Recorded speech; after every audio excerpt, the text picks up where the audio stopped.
Hello guys, আসসালামু আলাইকুম। চলে এলাম আপনাদের মাঝে আজকে একটি শিক্ষণীয় ভিডিও নিয়ে। তো আজকে আপনাদেরকে দেখাবো একটি ব্যাংকের ক্রেডিট কার্ডের কিভাবে বিল পেমেন্ট করবেন। তো আপনাদের নেক্সাস পেতে গিয়ে আদার ব্যাংক ফান্ড ট্রান্সফার অপশনে যাবেন। সেখানে যাওয়ার পর দেখবেন যে অ্যাড বেনিফিশিয়ারি অপশন। সেখানে যাওয়ার পর দেখবেন যে এখানে অ্যাকাউন্ট এবং কার্ড ২ টা অপশন আছে। আপনারা যদি অ্যাকাউন্টে টাকা পাঠান তাহলে অ্যাকাউন্ট নাম্বার সেট করবেন, আর যদি কার্ডে টাকা পাঠান তাহলে কার্ড সেট করবেন।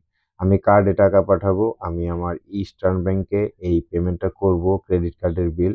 তো সেটা করার জন্য আমি কার্ড অপশনে গেলাম এবং ইস্টার্ন ব্যাংক সিলেক্ট করলাম। সিলেক্ট করার পরে এখন আমি ইস্টার্ন ব্যাংকের যেই কার্ড নাম্বারটা আছে সেটা এখানে আমি আ ইয়ে টাইপ করব এবং এখানে আমার ব্যাংকের যেই কার্ডের নাম, কার্ডের যে অ্যাকাউন্ট এর ব্যক্তির নাম সেটা এখানে দিতে হবে। তো দেখুন এখানে কার্ড নাম্বার এবং এই কার্ডধারীর যে নাম সেটা আমরা এখানে দিয়ে দিলাম। দেওয়ার পরে এখানে নেক্সট আমরা করে দিব। নেক্সট দেওয়ার পরে এরপর আমাদের পরবর্তী ধাপ চলে আসবে। দেখুন আমরা নেক্সট করলাম। নেক্সট করার পরে এখানে একটা নিকনেম চাইছে। আপনারা নিকনেমটা দিয়ে রাখবেন, যেমন ইবিএল ক্রেডিট, অর্থাৎ আপনাদের মনে রাখার জন্য যে এটা আসলে কি হিসেবে সেভ করে রাখলেন বা কি কার্ড সেভ করে রাখলেন। তো আমরা সেভ করে রাখলাম ইবিএল ক্রেডিট।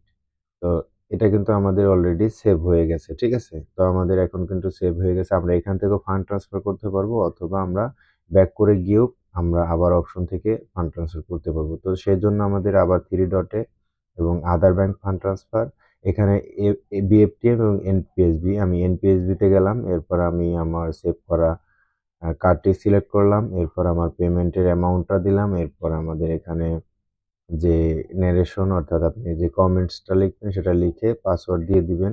পাসওয়ার্ড দেওয়ার পরে এটা আপনি যখন সেন্ড করে দিবেন তখন দেখবেন যে আপনার মোবাইলে একটি কোড নাম্বার আসবে, যেটা ওটিপি। সেই ওটিপিটা আপনাদেরকে এখানে টাইপ করে দিতে হবে। ওটিপিটা টাইপ করে দেওয়ার পর আপনাদের বিলটা পে হয়ে যাবে। ঠিক আছে?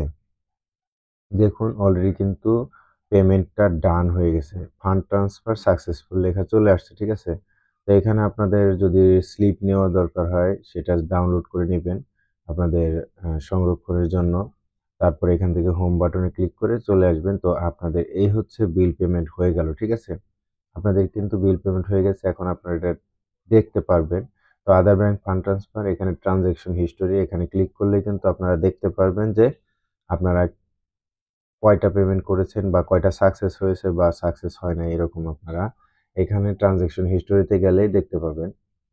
তো দেখুন আমাদের এখান থেকে বিল পেমেন্ট করা শেষ। এখন আমরা ইবিএল অ্যাপসে ঢুকবো এবং এখানে গিয়ে দেখবো যে আমাদের পেমেন্টটা অ্যাড হয়েছে কিনা। আমরা এখান থেকে কিন্তু ইবিএল এ লগ ইন করে ফেললাম। লগ ইন করার পরে এখন আমাদের কার্ডটা আসবে।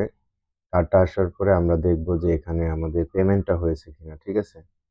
তো বন্ধুরা আপনারা দেখতে পাচ্ছেন আমাদের কার্ডের লিমিট হচ্ছে 50,000 টাকা। তো সেখানে কিন্তু অলরেডি আমাদের পেমেন্ট অ্যাড হয়ে গেছে।